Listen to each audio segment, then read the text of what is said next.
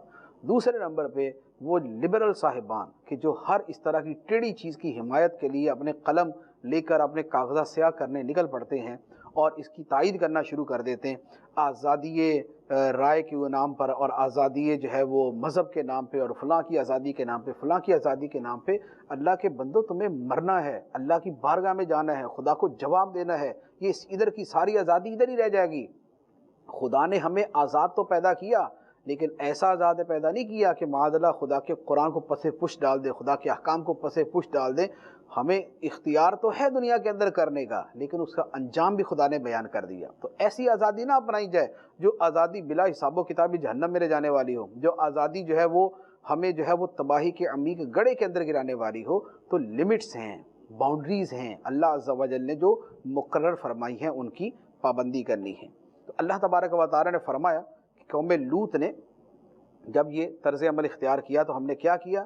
فرمایا لوط علیہ السلام اور ان کے گھر والوں کو ہم نے نجات عطا فرمائی. ان کو تو بستی سے نکال دیا، لیکن لوط علیہ السلام کی بیوی جو تھی وہ کافرہ تھی اور اپنی قوم کے ساتھ تھی.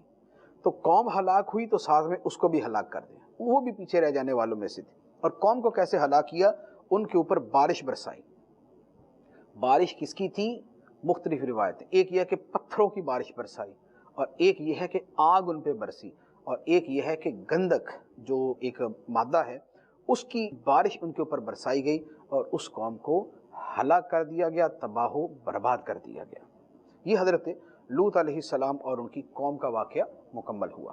اب اس کے بعد اللہ تبارک و تعالی نے 19ویں پارے کے بالکل آخر کے اندر، یہاں سے پھر آگے اس سورہ نمل میں اللہ تعالیٰ کی توحید کا، اس کی قدرت کا، اس کی عظمت کا بیان شروع ہوتا ہے.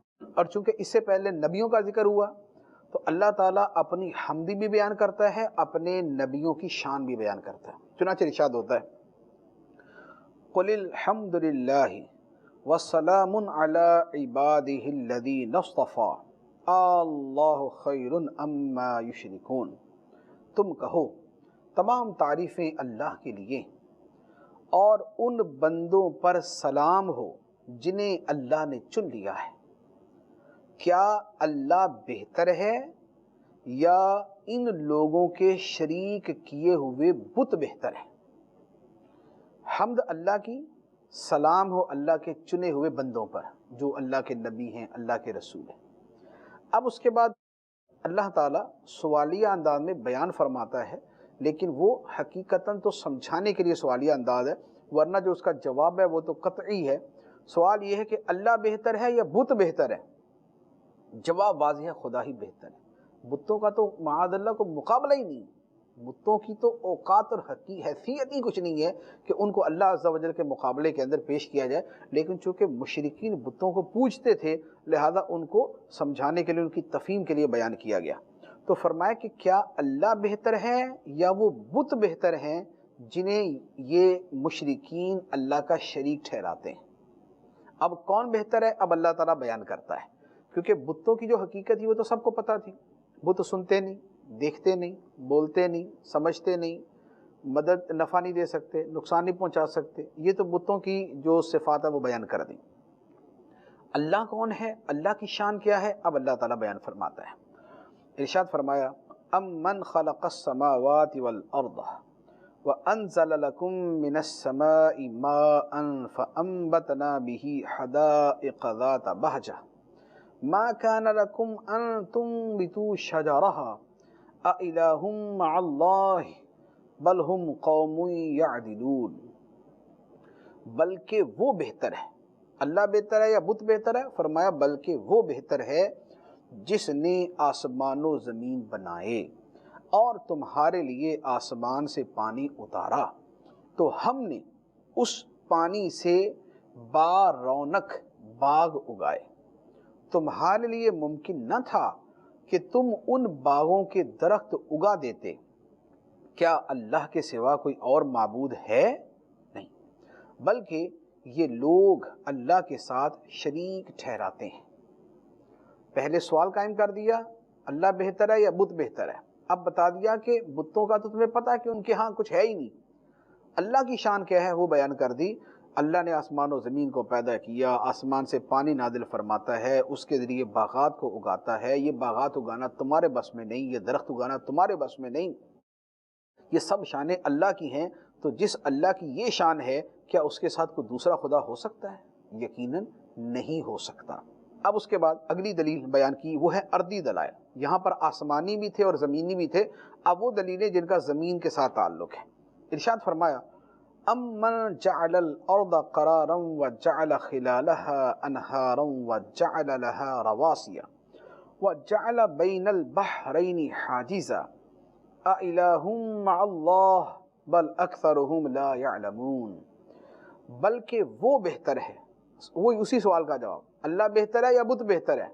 تو اللہ فرماتا ہے کہ وہ اللہ بہتر ہے، بلکہ وہ بہتر ہے، یعنی بلکہ وہ اللہ بہتر ہے جس نے رہائش کے لیے زمین بنائی اور زمین کے درمیان میں نہریں بنائیں اور زمین کے لیے پہاڑوں کے لنگر بنا دیے اور کھاری اور میٹھے دو سمندروں کے درمیان میں آڑ رکھی۔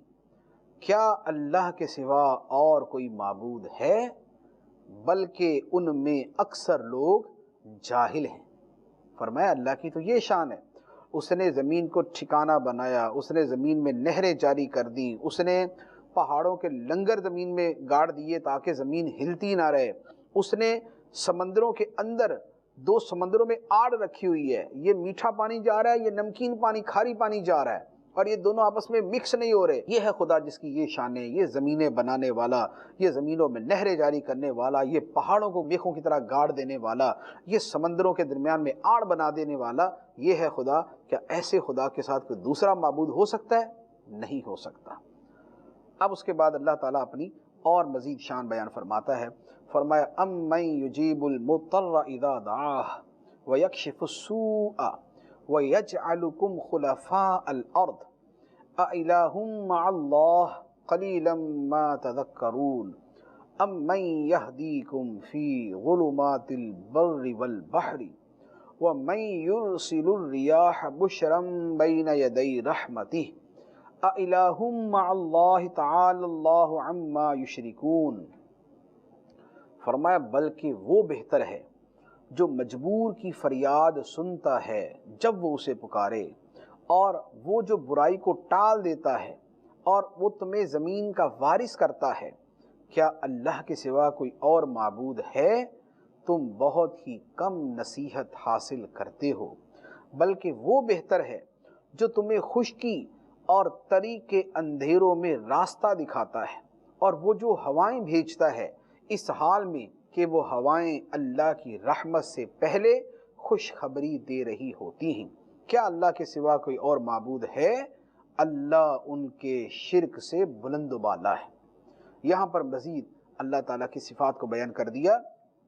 اللہ وہ ہے جو مجبور کی فریاد کو سنتا ہے۔ کیا بت بھی کسی مجبور کی فریاد سنتے ہیں؟ نہیں سنتے، اللہ سنتا ہے۔ اللہ مجبور کی فریاد کو سنتا ہے، اللہ برائیوں کو ٹالتا ہے، اللہ زمین کا تمہیں نائب بناتا ہے، اللہ خشکی اور تری سمندر اور خشکی کے اندر تمہیں راستہ دکھاتا ہے، تاریکیوں میں راستہ دکھاتا ہے، ہواؤں کو بیچتا ہے۔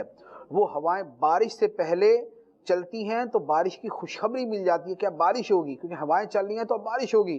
تو فرمایا کہ یہ ہے اللہ۔ کیا اس اللہ کے سوا کوئی اور معبود ہے؟ کیا اس اللہ کے ساتھ کوئی دوسرا معبود ہے؟ تو فرمایا کہ تم بہت تھوڑا نصیحت حاصل کرتے ہو، تھوڑا غور کرتے ہو، تھوڑی نصیحت حاصل کرتے ہو، ورنہ اللہ کی قدرتوں کو دیکھو تم ماننے پہ مجبور ہو جاؤ گے کہ اللہ ہی خدا ہے، اللہ ہی معبود ہے، اس کے سوا کوئی معبود نہیں۔ اب اس کے بعد مزید اللہ تعالیٰ کی شان کا بیان، فرمایا امن یبدأ الخلق ثم یعیدہ ومن یرزقکم من السماء والارض اِلٰہ مع اللہ قل ہاتوا برہانکم ان کنتم صادقین۔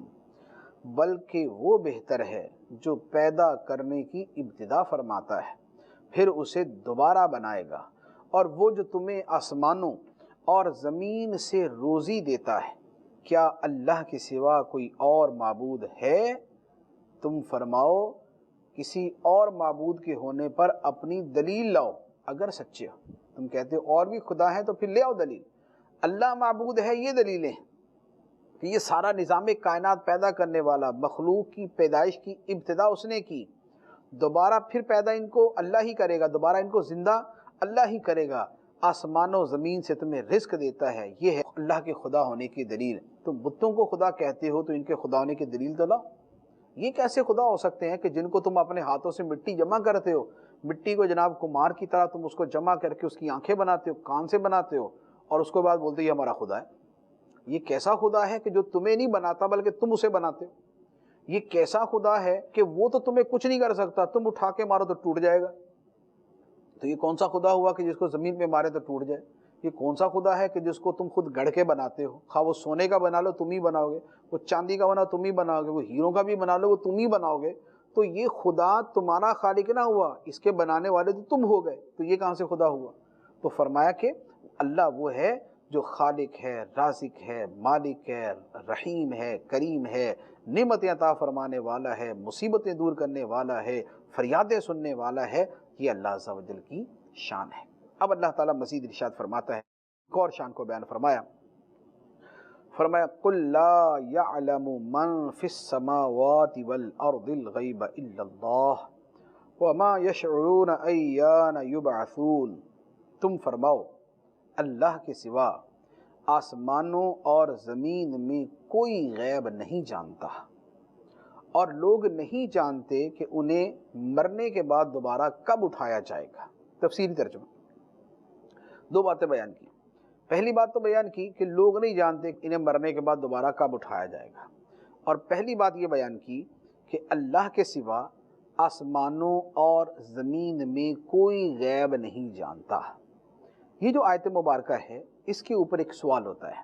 سوال یہ ہوتا ہے کہ جب ہم نبی پاک صلی اللہ تعالیٰ علیہ وآلہ وسلم کی سیرت پڑھتے ہیں تو سیرت کے اندر تو ہمیں ہزاروں ایسی حدیثیں ملتی ہیں، نبی پاک علیہ السلام کے فرامین ملتے ہیں کہ آپ نے غیب کی خبریں دیں۔ بخاری کے اندر ہے کہ آپ نے غزوہ بدر میں ایک دن پہلے ہی فرما دیا کہ فلاں شخص کل یہاں مرے گا، پھر یہاں فلاں شخص کی لاش ہوگی، یہاں فلاں شخص کی لاش ہوگی۔ تو یہ غیب ہی تو ہے کہ مستقبل کے بارے میں بتا دیا کہ ایسا ایسا ہوگا۔ تو حدیث تو بتا رہی ہے کہ نبی پاک علیہ السلام نے غیب کی خبر دی، اور غیب کی خبر تو وہی دے سکتا ہے جسے غیب کا علم ہوگا۔ اسی طرح نبی پاک علیہ السلام نے قیامت تک آنے والے ہزاروں واقعات بیان کیے، ایسا ہوگا، ایسا ہوگا، قرب قیامت سے پہلے یہ ہو جائے گا، قرب قیامت میں یہ ہوگا، اور ایک زمانے میں ایسا ہو جائے گا، ایسی جنگیں ہوں گی، اس طرح کے فتنے ہوں گے۔ تو نبی پاک علیہ السلام کی تو ہزاروں حدیثیں ہیں جن میں آپ نے غیب کی خبریں ارشاد فرمائیں۔ اب غیب کی باتیں وہی بتائے گا جنہیں ان غیب کی باتوں کا پتہ ہوگا، غیب کی باتوں کا علم ہوگا۔ جسے غیب کی باتوں کا علم ہے تو اسے غیب کا علم ہو گیا۔ قرآن یہ کہتا ہے کہ اللہ کے سوا کوئی غیب نہیں جانتا، آسمان و زمین میں اللہ کے سوا کوئی غیب نہیں جانتا۔ جبکہ حدیثیں پڑھتے ہیں تو واضح طور پہ یہ سامنے آتا کہ نبی پاک علیہ السلام غیب جانتے، بلکہ خود قرآن پاک کے اندر یہ بات موجود۔ اللہ تعالیٰ نے ارشاد فرمایا، عالم الغیب فلا یظہر علی غیبہ احدا الا من ارتضی۔ غیب کا جاننے والا اپنے غیب پر کسی کو مسلط نہیں کرتا مگر اپنے پسندیدہ رسولوں کو۔ یعنی فرما دیا کہ غیب کا جاننے والا یعنی اللہ، عالم الغیب اللہ، وہ اپنے غیب پر کسی کو مطلع نہیں کرتا مگر اپنے پسندیدہ رسولوں کو۔ تو اس کا مطلب تو یہی ہوا نا کہ پسندیدہ رسولوں کو اللہ غیب بتاتا ہے۔ یا قرآن پاک کی آیت ہے، وَمَا كَانَ اللَّهُ لِيُطْلِعَكُمْ عَلَى الْغَيْبِ وَلَكِنَّ اللَّهَ يَجْتَبِي مِن رُّسُلِهِ مَن يَشَاءُ۔ اے عام لوگو، اللہ کی یہ شان نہیں کہ تمہیں غیب پر مطلع کر دے، لیکن اللہ اپنے رسولوں سے چن لیتا ہے اور انہیں غیب کا علم عطا فرماتا ہے۔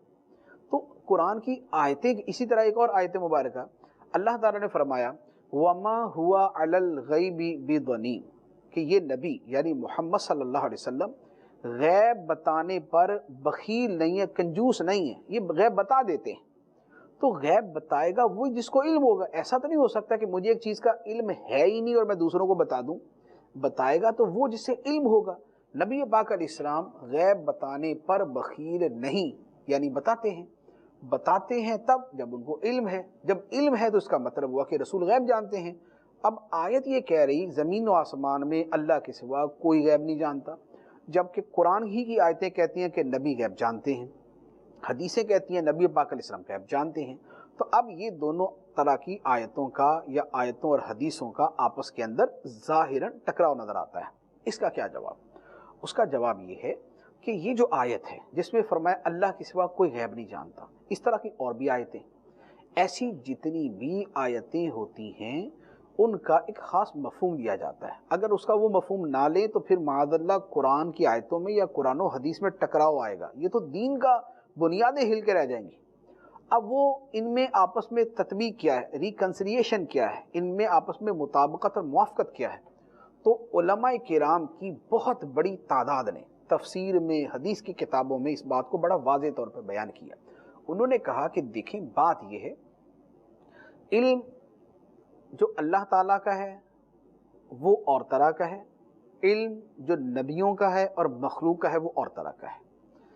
اللہ غیب جانتا ہے ذاتی طور پہ، اللہ کو کوئی بتاتا نہیں ہے، اللہ بذات خود غیب جانتا ہے۔ نبی یا ولی اگر غیب جانتے ہیں اور جانتے ہیں، یقیناً جانتے ہیں، تو وہ اللہ کے بتانے سے جانتے ہیں۔ تو یہ پہلا فرق، اللہ بغیر بتائے جانتا ہے، نبی ولی اللہ کے بتانے سے جانتے ہیں۔ اسے دوسرے الفاظ میں کہتے ہیں کہ اللہ کا علم ذاتی ہے اور نبیوں کا علم عطائی ہے۔ تو یہ ذاتی اور عطائی کا جو فرق ہے یہ اتنا واضح ہے کہ دونوں میں فرق ہو جاتا ہے۔ اب آیت کا مطلب یہ ہوا کہ آسمان و زمین میں ذاتی طور پر اللہ کے سوا کوئی غیب نہیں جانتا، بالکل ٹھیک، معنی واضح ہو گیا۔ اب اس کا کسی آیت کے ساتھ ٹکراؤ نہیں ہوگا، کسی حدیث کے ساتھ اس کا ٹکراؤ نہیں ہوگا کہ ذاتی طور پہ بغیر کسی کے بتائے علم غیب صرف اللہ کو ہے، آسمان و زمین میں صرف اللہ غیب جانتا ہے، لیکن ذاتی طور پہ اگر یہ کہیں گے کہ عطائی طور پہ تو معاذ اللہ کا تو علم عطائی ہے ہی نہیں، اللہ کو تو کسی نے عطا نہیں کیا نا، اللہ تو خود عطا فرمانے والا ہے۔ تو نبیوں کا علم عطائی، اللہ کا علم ذاتی۔ اچھا، اسی طرح اللہ کا علم تو ہمیشہ سے ہے، کوئی اس کی انتہا ہی نہیں ہے کہ کب سے، ہمیشہ سے ہے، کیونکہ اللہ ہمیشہ سے، اس کا علم بھی ہمیشہ سے۔ نبیوں کو یا ولیوں کو علم تب سے ہے جب سے اللہ نے دیا، تو یہ دوسرا فرق آ گیا۔ اللہ کا علم ہمیشہ سے ہے، نبیوں ولیوں کا علم تب سے ہے جب سے خدا نے دیا، یہ دوسرا فرق آ گیا۔ اسی طرح اور یہ فرق ہے کہ اللہ تعالیٰ کا علم وہ ہے جو لا متناہی ہے، جس کی کوئی انتہا نہیں، ہمیشہ ہمیشہ کے لیے لا متناہی۔ نبیوں ولیوں کے علم کی انتہا ہے، وہ انتہا کیا ہے؟ جتنا اللہ نے دیا اتنا ان کو علم ہے، جتنا نہیں دیا اتنا نہیں ہے۔ تو یہ تین فرق میں نے بیان کر دیے، اس کے علاوہ بھی فرق ہے۔ تو یہ فرق اگر سامنے ہوں گے تو آیت میں اور دیگر آیتوں اور حدیثوں میں کوئی تضاد نہیں ہوگا، اور اگر ان فرقوں کو ہٹا دیں گے تو پھر نتیجہ یہ نکلے گا کہ معاذ اللہ کوئی آیت کچھ کہہ رہی ہے، کوئی آیت کچھ کہہ رہی ہے، آیتیں کچھ کہہ رہی ہیں، حدیثیں کچھ کہہ رہی ہیں، پھر اس کا کوئی جواب نہیں بنے گا۔ لہذا یہ وہ عقیدہ ہے اور یہ وہ آیتوں کا مفہوم ہے جو 1400 سال سے جو اکابر علماء، صوفیہ، محدثین، مفسرین، شارحین، فقہاء کرام بیان کرتے آئے، اور اس کی صورت میں یہاں پر کوئی پھر تضاد باقی نہیں رہتا۔ تو ہم اگر قرآن پاک کا یوں فہم حاصل کریں گے تو ہم غلطیوں سے بچے رہیں گے۔ اللہ تبارک و تعالی ہمیں قرآن کا صحیح فہم عطا فرمائے، آمین بجاہ النبی الامین صلی اللہ علیہ وسلم۔